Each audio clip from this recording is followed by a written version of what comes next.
신명기 11장 10절, 11절, 12절입니다. 우리 다 같이 합독으로 봉독을 하도록 하겠습니다.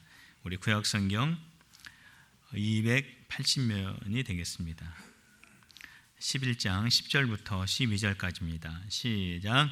내가 들어가 차지하려는 땅은 내가 나온 애굽 땅과 같지 아니하니 거기에서는 너희가 파종한 후에 발로 물대기를 채소밭에 댐과 같이 하였거니와 너희가 건너가서 차지할 땅은 산과 골짜기가 있어서 하늘에서 내리는 비를 흡수하는 땅이요 내 하나님 여호와께서 돌봐주시는 땅이라.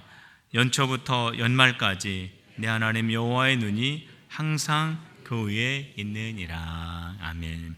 오늘 이 말씀을 가지고 또 귀한 말씀 전해주실 텐데요, 우리 선교사님 나오실 때 샬롬 우브라하로, 우브라하 이게 안 되는데 잘 샬롬 우브라하로 맞이해 주시는데, 어떻게 하면은 우리의 마음과 또 우리 선교사님을 좋아하고 우리가 사랑하고 정말 감사하는 마음을 표현할까? 샬롬을 2번 하면 또 안 된다고 또 그러셔가지고 제가 고민하다가 생각한 게 있습니다. 어떻게 하냐면은 목소리를 좀 크게 하면 되겠다 하는 그런 생각을 했습니다. 그래서 우리 선교사님 나오실 때 큰 목소리로 샬롬 오브라하 이렇게 하시면은 우리 교회 안에도 우리 하나님의 평화와 축복이 가득하고, 또 그렇게 외치는 우리의 심령 안에도 평화와 축복이 가득하고, 또 우리 서로 간에 주님의 귀한 은혜가 더 넘칠 것입니다. 우리 선교사님 나오실 때 큰 목소리로 샬롬 오브라하 맞이해 주시기 바랍니다. 선교사님 앞으로 모시겠습니다.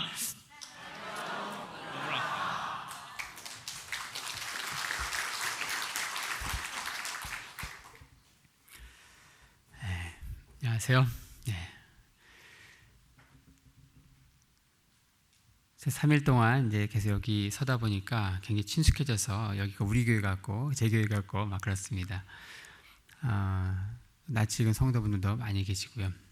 주일날 또 예배로 처음 오신 분도 계시고, 아마 처음 오신 분들은 또 웬 인사말인가 할 겁니다. 본토 발음으로 한번 다시 들려드릴 테니까 한번 들어보시기 바랍니다. 오늘밖에 없는 기회입니다. 이 히브리어 본토 발음은 또 언제 들으시겠습니까? 샬롬 우브라하.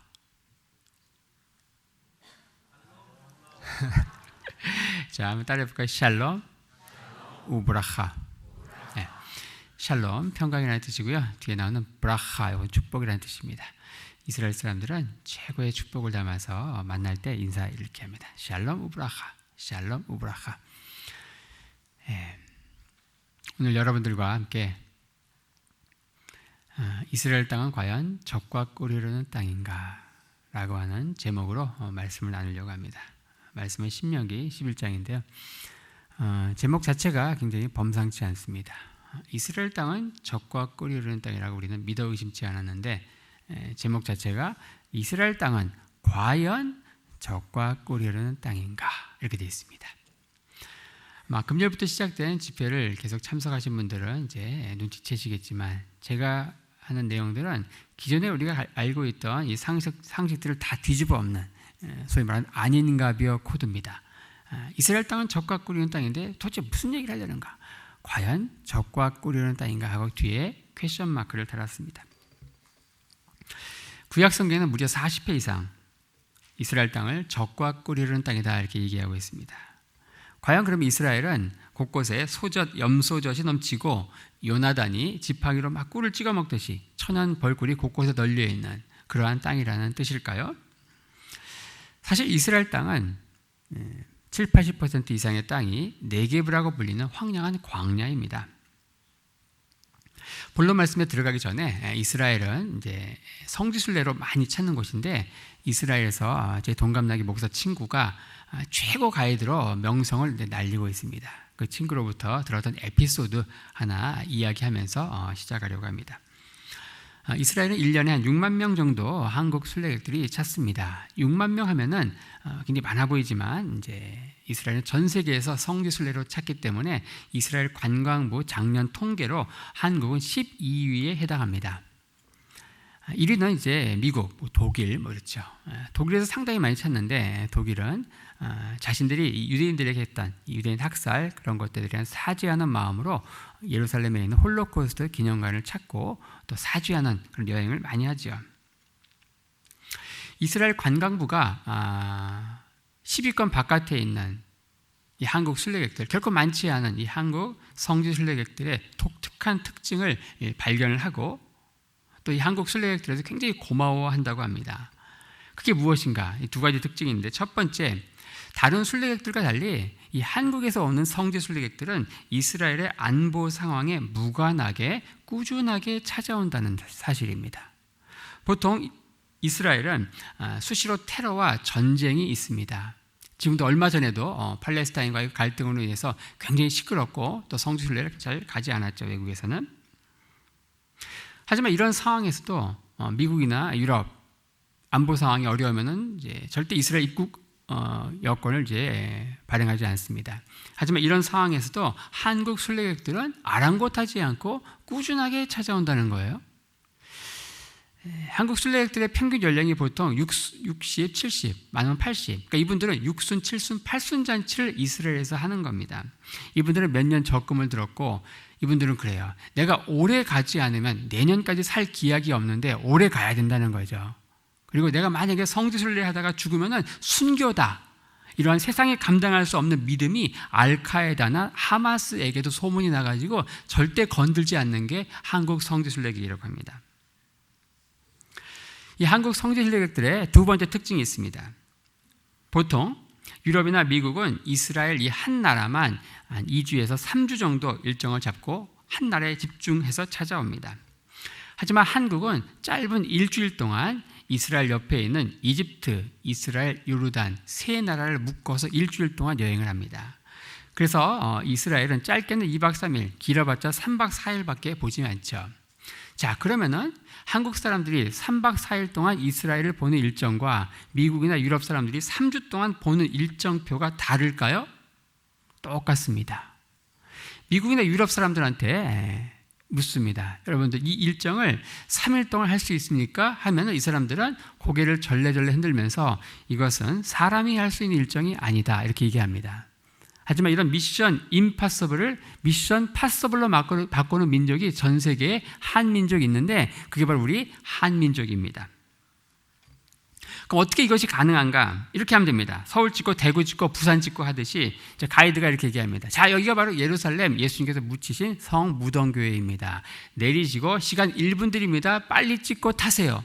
이렇게 하면서 정신없이 다니면은 3박 4일 아니 2박 3일 동안에도 이스라엘 전역을 다닐 수가 있습니다. 성지순례는 절대 걸어다니면 안 됩니다. 뛰어다녀야 됩니다. 아니죠. 날아다녀야 됩니다. 돌아갈 때 이분들이 무슨 얘기를 하는가? 성지순례인 줄 알았더니 성지 유격훈련이고 성지 극기훈련이고 살 쫙 빠집니다. 요즘 때는 성지 다이어트죠.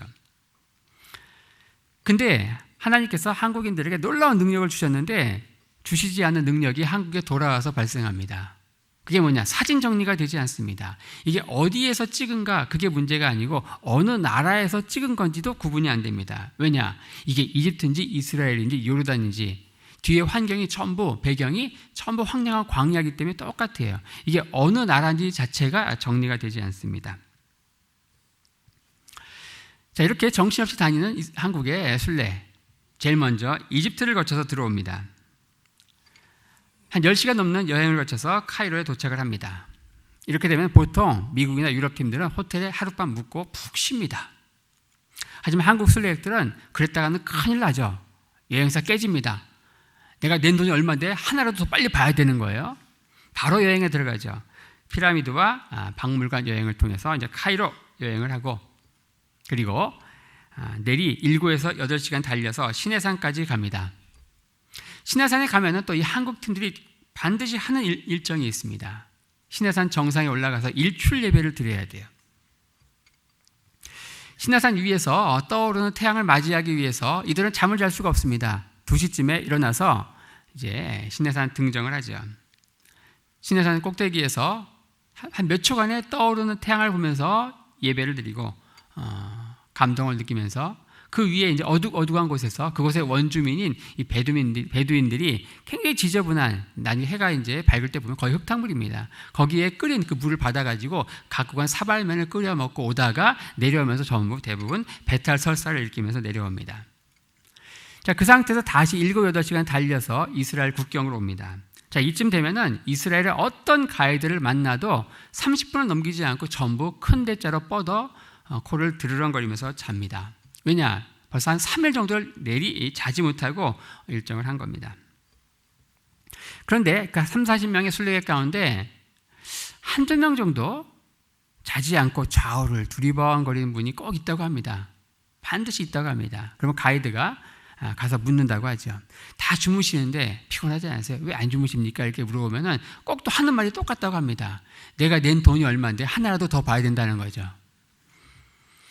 한 2, 3시간 조금 달리다 보면은 이분들이 또 가이드에게 찾아와서 묻습니다. 성경에는 분명히 이스라엘이 적과 꿀이 흐르는 땅이라고 했는데 3, 4시간 계속 내리달리는 길에 펼쳐지는 것은 황량한 광야입니다. 성경은 이스라엘 적과 꿀이 흐르는 땅이라고 했는데 내 앞에 펼쳐진 무슨 황량한 광야입니다. 성지 이스라엘을 밟게 되면은 누구나 첫 번째 갖게 되는 의문이 바로 이것이에요. 이스라엘 땅은 과연 적과 꿀이 흐르는 땅인가? 이 말씀의 진정한 의미는 무엇일까요? 저는 이 말씀이 광야 같은 우리 인생길, 광야길을 걷는 데 있어서 굉장히 중요한 안내자 그리고 내비게이션이 되는 말씀이라고 생각합니다.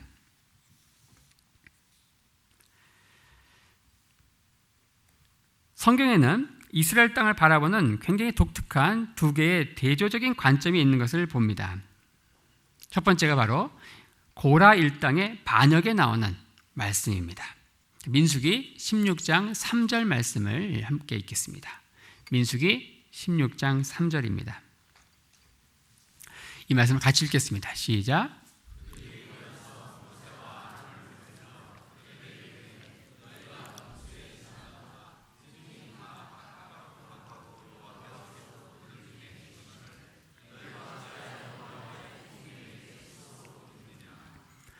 이 말씀의 배경을 간단히 말씀드리면 이 고라 일당이라고 불리는 사람들이 있었습니다. 자, 이들은 누구였는가? 성막 안에서 봉사하는 레위 지파였죠. 이 레위 지파는 누구입니까? 바로 대제사장 아론 그리고 이 모세를 수종드는 사람들입니다. 근데 이들이 대제사장 아론과 지도자 모세의 권위에 도전하면서 이렇게 이야기하죠. 너희가 분수에 지나도다. 회중이 다 각각 거룩하고 여호와께서 또 그들 중에 계시는데 너희가 어찌하여 여호와의 총회 위에 스스로 자신을 높이느냐 하면서 막 삿대질을 하면서 모세와 아론에게 따지고 있습니다. 그 이후에 재미난 말씀이 나오죠. 16장 13절입니다. 이 말씀을 같이 읽겠습니다. 시작.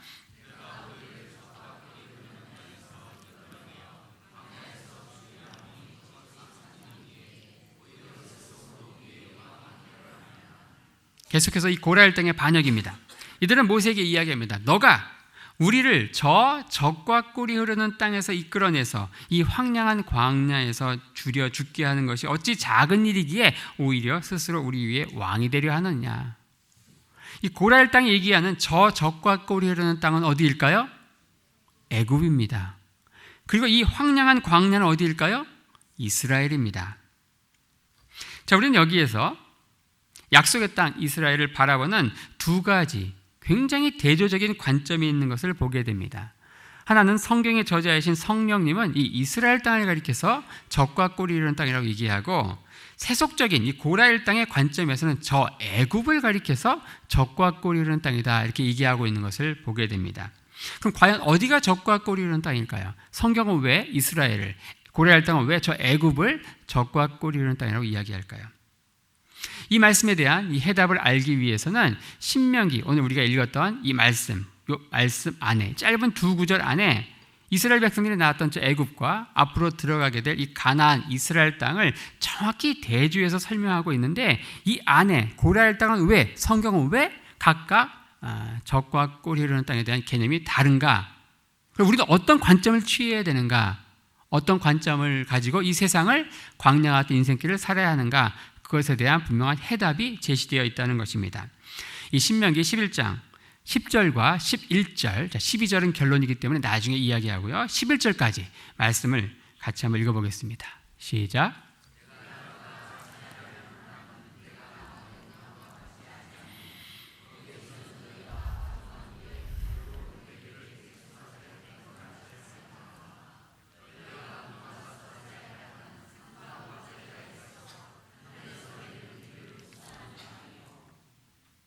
자, 신명기는 우리가 잘 아는 대로 모세의 유언집, 고별 설교입니다.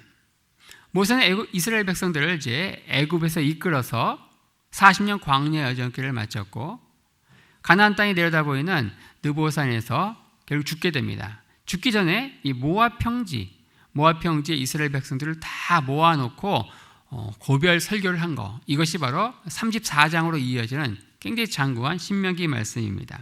그 중에 여러분들이 읽으신 11장 20절, 11절 두 절의 말씀에서 모세는 이스라엘 백성들이 나왔던 한 400년간 이상 노예 생활을 했던 저 애굽과 앞으로 들어가게 될 이스라엘 땅을 정확히 대조해서 설명하고 있습니다. 방금 읽으신 말씀을 간단히 정리하면 이렇습니다. 그 애굽은 어떤 땅인가 한번 따라해 보실까요? 애굽은 발로 물대기 하는 땅. 앞으로 들어가게 될 가나안 땅 어떤 곳인가 한번 따라해 볼까요? 하늘에서 내리는 비를 흡수하는 땅. 자, 발로 물대기 하는 애굽과 하늘에서 내리는 비를 흡수하는 가나안, 이 두 말씀, 언뜻 쉬워 보이지만 사실은 굉장히 알쏭달쏭한 이 두 표현을 풀어가면서 우리는 젖과 꿀이 흐르는 땅이 갖고 있는 그 정체를 파헤쳐 볼 수 있습니다. 자, 먼저 발로 물대기 하는 애굽에 대해서 보겠습니다. 발로 물대기 한다, 이 말씀의 의미를 알려면은 이집트 사람들이 지금도 이야기합니다. 신이 우리 이집트에게 준 최고의 선물이라고 하는 이 강에 대해서 알아야 됩니다. 이 강이 무슨 강일까요? 나일강입니다. 이건 무슨 의미일까요? 이집트 사람들은 왜 그런 얘기를 할까요? 나일강을 가리켜서 왜 그런 최고의 찬사를 할까요? 이렇게 얘기하면 종종 강을 중심으로 문명이 발달했기 때문에 이렇게 이야기합니다. 하지만 단지 그뿐이 아닙니다. 물론 이 강을 중심으로 4대 문명이 발달했죠. 나일강을 중심으로 한 이집트 문명 역시 그 4대 문명 가운데 하나입니다. 하지만 우리가 알아야 되는 것은 나일강만이 갖고 있는 다른 티그리스, 유프라테스, 황하, 인더스, 겐지스 이런 강들과는 다른 이 나일강만의 유일무이한 독특한 특징에 대해서 알아야 됩니다. 그것을 알아야만 이 발로 물대기 한다, 이 의미를 알 수 있습니다. 자, 강이 시시때때로 범람을 하면 강은 재앙입니다. 하지만 이 강이 매년 주기적으로 범람을 하면 그 주기를 이용해서 농사를 지을 수 있는 최고의 축복이 됩니다. 예를 들어서 이집트의 옆 동네인 티그리스, 유프라테스 강은 이 두 강이 수시로 제멋대로 막 범람을 합니다. 그래서 페르시아만으로 빠져나가는 두 강의 하류는 제방 기술을 터득하기까지 오랫동안 사람이 살지 못했습니다. 그래서 그쪽 문명에서 대부분의 도시들은 두 강의 중류와 상류에 위치합니다. 우리가 잘 아는 바벨론, 아수르, 니느웨 이런 도시들이 전부 두 강의 중류와 상류에 위치합니다. 하지만 나일강은 어떻습니까? 이 나일강은 매년 주기적으로 범람을 합니다. 5월에서 7월경이 되면 수위가 올라가서 9월에서 10월이 되면 최고조에 이르게 됩니다. 그래서 이 강의 주기에 따라서 이집트에는 크게 3개의 계절이 있습니다. 나일강 하류에 있는 삼각조, 이 델타가 물로 완전히 침수되는 7월에서 10월은 쉬는 이 농한기이고요. 물이 쫙 빠지는 11월에서 2월은 열심히 일하는 농번기입니다. 그리고 3월에서 7월은 추수기입니다. 이 나일강 하류의 이 삼각조 델타 지역에는 일찍부터 도시가 발달했고요. 카이로 역시 그쪽에 있습니다. 매년 범람하는 홍수와 이 물이 빠지면 형성되는 이 고운 토사층은 나일강 하류 델타에 최고의 옥토를 제공합니다. 이 옥토가 바로 예수님의 씨 뿌리는 자의 비유에 나오는 그야말로 하나를 뿌리면 30배, 60배, 100배의 결실을 맺는 그런 최고의 옥토입니다. 이 옥토가 갖고 있는 세 가지 특징이 있는데 이 특징을 따라갈 때 발로 물대게 한다. 이 말의 의미를 알 수 있습니다. 첫 번째 특징이 있습니다. 첫 번째, 비료 걱정에서 해방입니다. 매년 범람하는 큰 강은 하류의 농지를 매년 온갖 자양분이 넘치는 새로운 충적토로 덮어버리기 때문에 비료가 필요 없습니다. 자, 두 번째, 산성화의 염려에서 해방입니다. 대개 한 곳에서 오랫동안 농사를 지으면 땅이 산성화되는 것을 피할 수 없죠. 하지만 이곳은 산성화 염려가 없습니다. 왜냐하면 매년 새로운 옥토층이 형성되고 갈아엎기 때문입니다. 세 번째, 이게 가장 중요합니다. 농업용수 걱정에서 해방이다.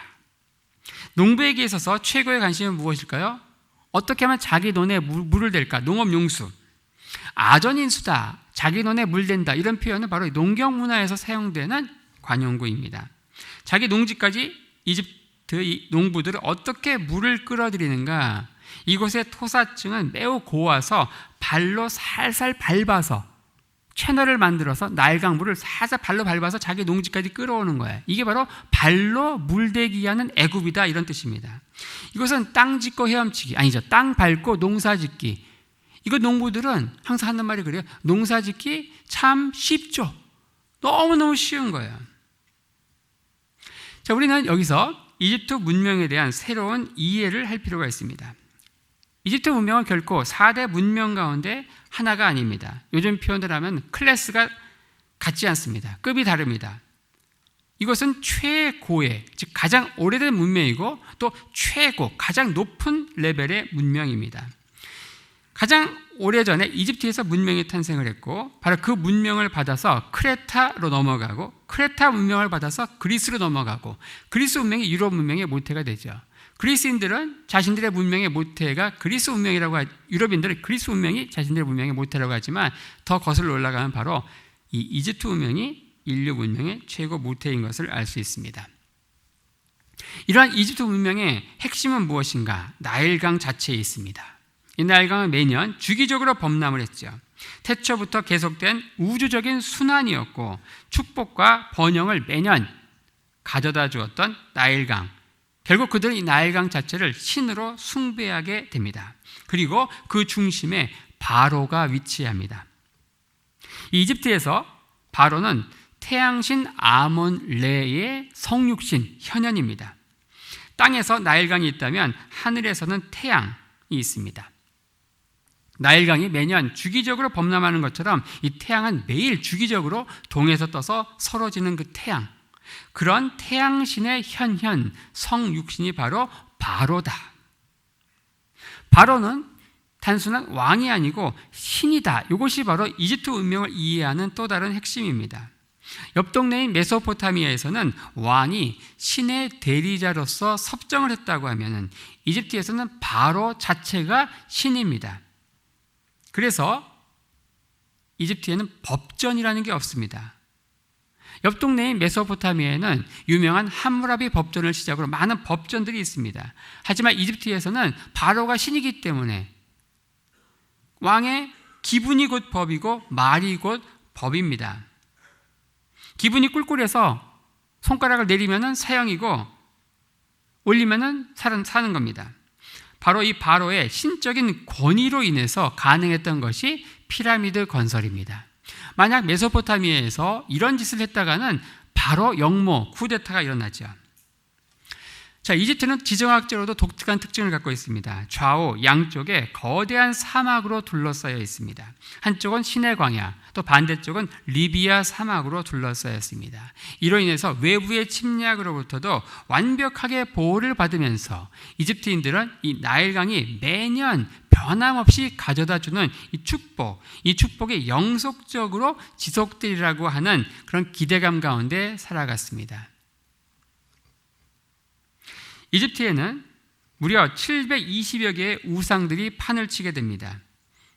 그 중에 하나님께서 넘버 10부터 9, 8, 넘버 1까지 차례로 역으로 치신 게 바로 출애굽기에 나오는 10가지 재앙입니다. 재미난 것은 이 모든 것들이 나일강과 관련이 있다는 겁니다. 제일 먼저 나일강이 피가 됩니다. 열 번째 신입니다.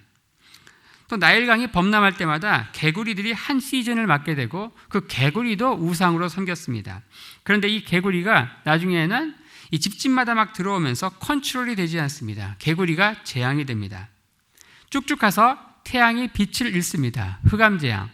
이집트에서 넘버 2 신입니다. 마지막 넘버 1이 누군가? 바로 바로입니다.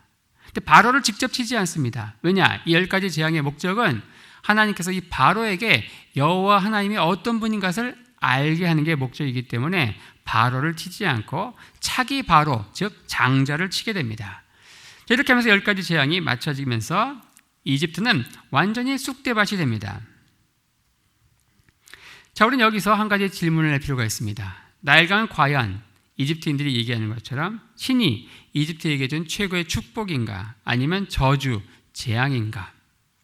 분명 일시적으로는 나일강이 그들에게 축복이었지만 결국 최종적으로는 저주였지요. 최후에 웃는 자가 승자라는 말이 있습니다. 그들은 나일강이 가져다준 너무나도 풍성한 축복의 홍수 속에서 축복을 가져다 주시는 그 축복의 원천이신 하나님을 놓치고 각종 우상 숭배가 만연했고 결국 그 결과 그들은 심판을 받고 쑥대밭이 되었습니다.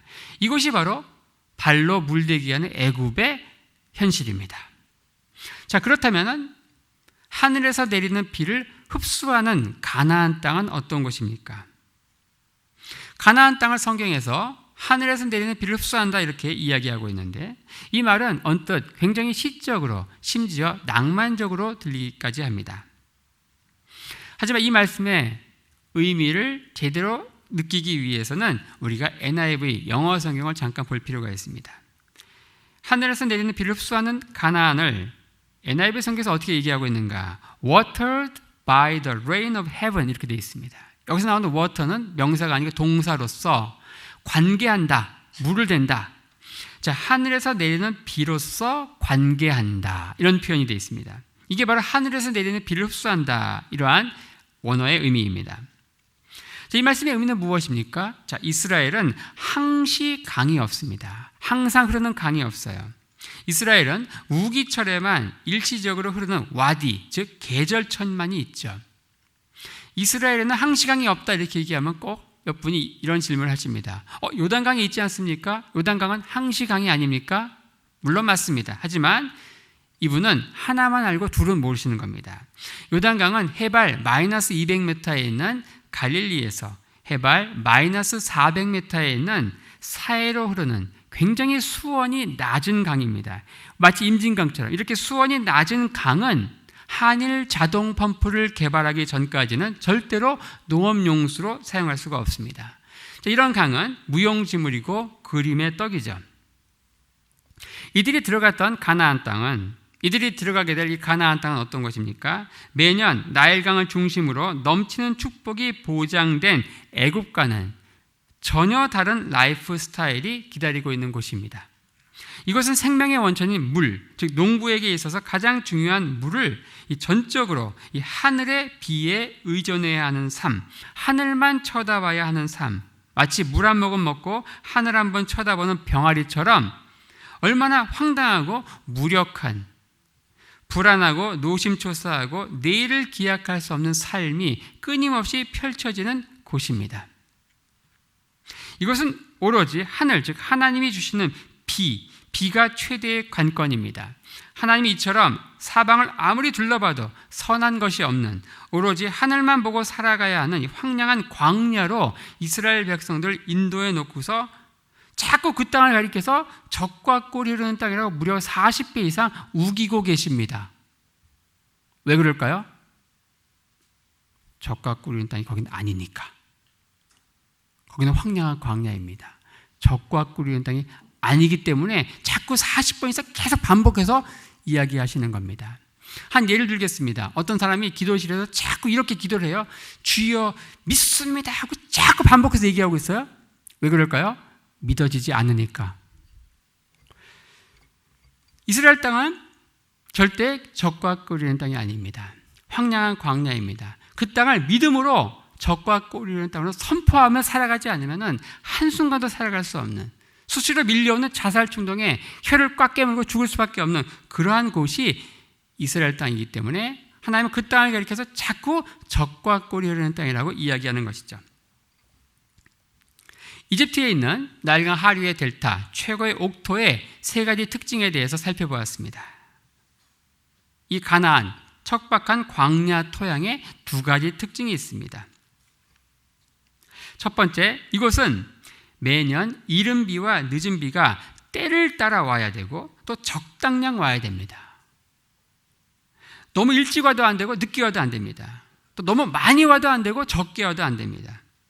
추수를 위한 변수들이 너무너무 많습니다. 이 모든 것이 올 셋 되어야만 그해 수확이 가능하고 한 개라도 어그러지는 날에는 도로함이 타버립니다. 문제는 뭡니까? 추수를 위한 이 변수들의 주도권을 누가 갖고 있느냐? 하나님이 쥐고 계시다는 거예요. 어떤 분이 이야기합니다. 뭐 열심히 하면 되지. 열심히 하는 건 기본입니다. 열심히 한다고 수확이 되는 게 아닙니다. 결정적인 변수들을 하나님이 쥐고 있다는 것, 내가 계획하고 내가 컨트롤할 수 있는 것은 지극히 제한적이라는 거죠. 이것은 예측 불가능한 삶, 내일을 기약할 수 없는 삶이 끊임없이 펼쳐지고 있기 때문에 이 가나안 농부들은 매일매일 모여서 부르는 찬양이 딱 하나밖에 없습니다. 내일 일은 남몰라요. 하루하루 살아요. 종종 CCM 가수들이 다른 찬양들을 만드는데 안 불러요. 그건 별로 심령에 와닿지가 않아요. 위로가 안 되고 힘이 안 돼요. 이들은 모이기만 하면 맨날 옛날 버전, 내일 일은 남 몰라요. 이 찬양만 하는 겁니다. 이것은 하나님이 축복하시면 100배의 축복을 받지만 이 축복을 거두어 가시면 제로, 완전히 꽝입니다. 이것은 전부 아니면 전무. 뭐 기본은 굴러가고 이런 거 없습니다. 자, 애굽은 아무리 기근이라도 기본은 굴러가는 곳입니다. 그래서 가나안 땅에 우리의 족장들, 믿음의 선배들이 기근을 만나면 여차하면 애굽으로 튀려고 하죠. 아브라함이 그랬고 이삭이 그랬습니다. 이 가나안은 비를 위해서 죽기 아니면 까무러치기로 기도해야 하는 것입니다. 매 순간 기도의 줄, 기도의 호흡이 없이는 버틸 수 없는 것. 그래서 하나님과의 극도의 친밀감이 없이는 수없이 자살을 결심할 수밖에 없는 그런 곳이 바로 이 하늘에서 내리는 비를 흡수하는 가나안 땅의 정체입니다. 척박한 이스라엘 광야 토양의 두 번째 특징입니다. 척박한 이 광야 토양은 풍성한 애굽의 옥토처럼 풍성한 수확을 주지 않습니다. 거기는 한 톨의 씨를 뿌려서 30배, 60배, 100배의 결실을 맺지만 이것은 기껏해야 5배에서 10배입니다. 그래서 이것은 다음 추수기까지 항상 몇 달 동안의 보릿고개가 있습니다. 이 보릿고개 기간 동안에 가나안 농부들은 이웃을 만날 때마다 허기진 배를 붙잡고 하는 인사말이 있습니다. 아침 진지는 드셨습니까?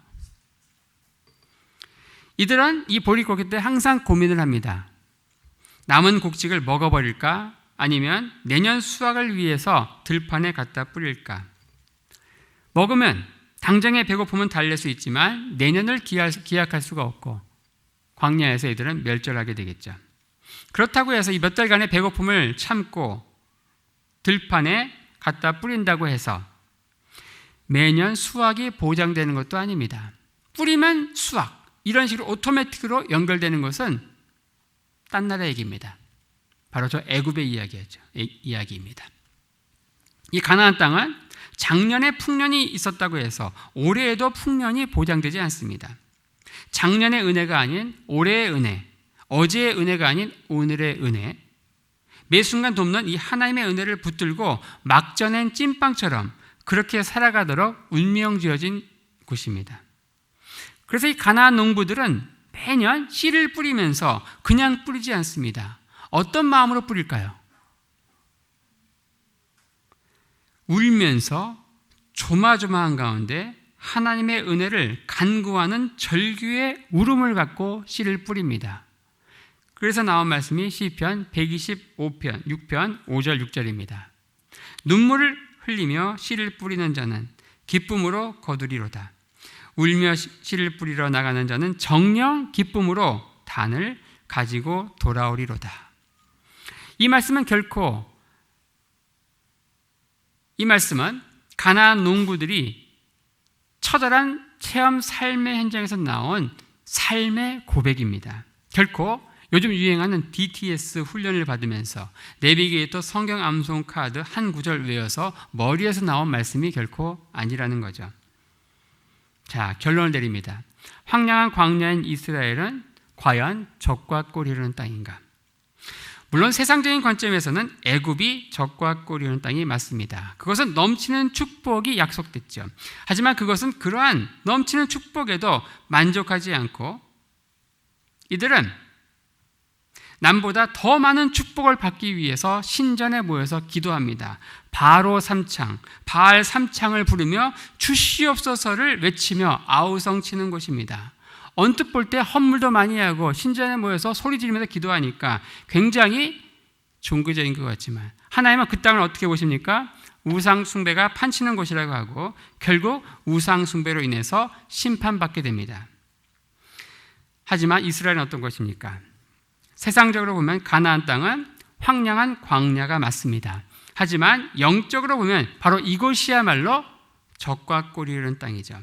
이것은 하늘의 비, 하늘의 축복을 주시는 하나님께 전적으로 의지해야만 살아갈 수 있는 곳. 한순간의 호흡도 주님의 은혜가 아니면 쉴 수가 없는 곳.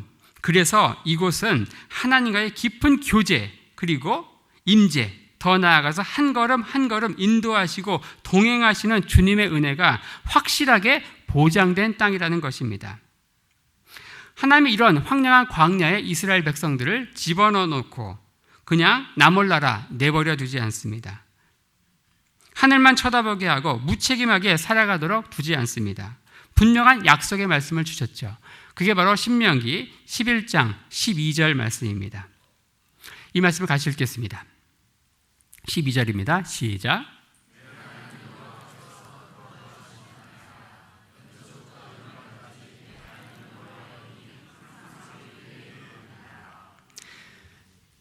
여호와의 눈이 항상 새초부터 새말까지 멈추고 있는 것은 어디일까요?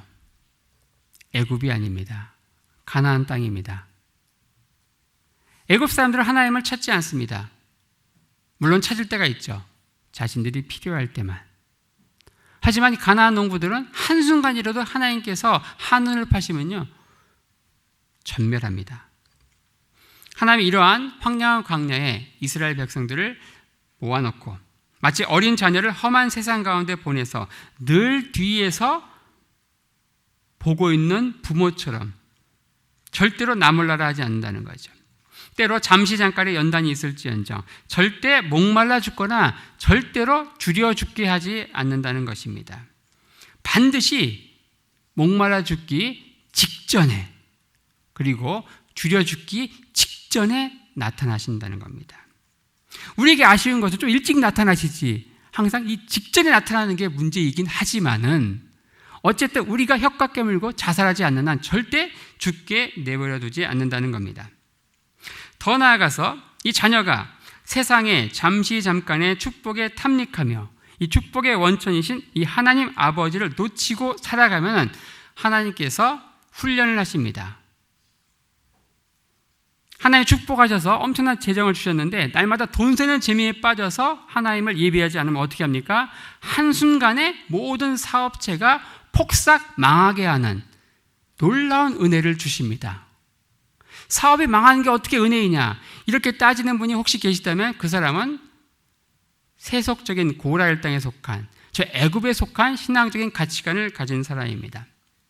이 가나안 농부들을 통해서 이러한 것을 체험한 자들은 바로 주신 자도 여호와시요 취하신 자도 여호와라는 이 차원 높은 고백을 받으시면서 영광을 받으시게 되죠.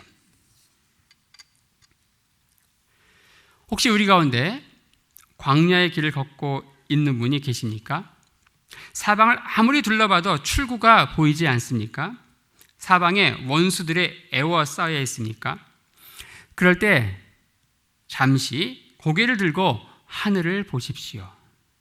그 순간 우리는 새초부터 새말까지 우리를 지켜보시는 여호와의 눈빛을 감지할 수 있을 것입니다. 그곳에 우리의 생사 여탈권을 쥐고 있는 그 하나님께서 결정적인 순간에 우리를 도와주실 것이 확실합니다.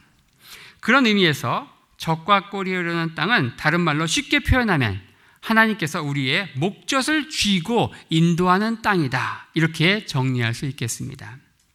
여러분의 치열한 그 삶의 현장이 주님과의 깊은 교제와 동행하심으로 적과 꼴이 흐르는 땅으로 변화되는 기적과 축복이 있기를 바라면서 제가 기도하고 마치도록 하겠습니다. 하나님 은혜를 감사합니다.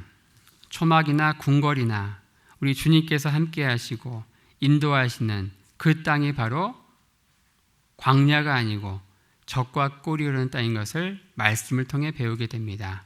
우리가 들어가게 될 저 천국, 그곳에 진정한 적과 꼴이 흐르는 땅이 있고 광야 같은 우리 인생길에서 우리를 유혹하는 사막의 헛된 신기루에 빠지고 유혹받지 않게 하시고 거룩한 순례자의 삶을 잘 마칠 수 있도록 축복하여 주시옵소서.